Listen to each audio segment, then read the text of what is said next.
Prove ಮಾಡೋಕ್ಕಾಗಲ್ಲ. ಆಗೋದಿಲ್ಲ. ಯಾವ ಸೈನ್ಸು ಪ್ರೂವ್ ಮಾಡೋಕ್ಕಾಗಲ್ಲ. ಅವ್ರಿಗೆ ಗೊತ್ತಿದೆ ಅಷ್ಟೇ. Oh this is wonderful, this is amazing. ನಾವು ಸುಮ್ಮನೆ ಯೂಟ್ಯೂಬಲ್ಲಿ ನೋಡ್ಬಿಟ್ವಿ, ಬಟ್ ನಾವು ಬಂದೀಗ ನಮ್ಮ ಕಣ್ಣಿಂದ ನಾವು ನೋಡಿದೀವಿ. ಇದು ದಟ್ ಇಸ್ ದ ಗ್ರೇಟ್. ಏನಂದ್ರೆ ಬಿಸಿನೀರು ಕಿರೀಟದ ಮೇಲೆ ಹಾಕಿದ್ರೆ ಕಿರೀಟ ಅಂಬೋದು ಕೆಂಡ ಸುಟ್ಟಂಗ್ ಸುಡ್ತಾ ಇರುತ್ತೆ. ಪಾದ ಮಾತ್ರ ಇದೇನು ಐಸ್ ಕ್ಯೂಬ್ ಬರುತ್ತಲ್ಲ, ಐಸ್ ಕ್ಯೂಬ್ ತರ ಇರುತ್ತೆ, ಅಷ್ಟು ತಣ್ಣಗಿರುತ್ತೆ. ನಾನು ನಿಮ್ಗೆ ಎರಡು ನೋಡಿದೆ. ನಾವು ಕಿರೀಟದಿಂದ ಹಾಕಿದಾಗ ಪಾದದ ಮೇಲೆ ಕೈ ಇಟ್ಟೆ ಜಸ್ಟ್ ಒಂದ್ ಸೆಕೆಂಡ್. ನನ್ ಮೇಲೆ ಬರೋ ನೀರು ಅಷ್ಟೇ ಸುಡುತ್ತೆ, ಕೆಳಗಡೆ ನೀರು ಹೋಗೋದು ಸುಡೋಲ್ಲ. ಸೊ ಆ ನೀರ್ ಸುಟ್ರೆ ಇದೊಂದು ಗುಳೆ ಬರುತ್ತೆ.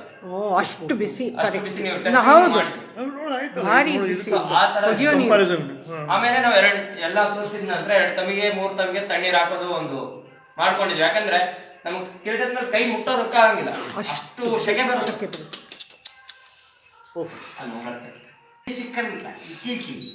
ಅಲ್ಲಿ ಯಾವ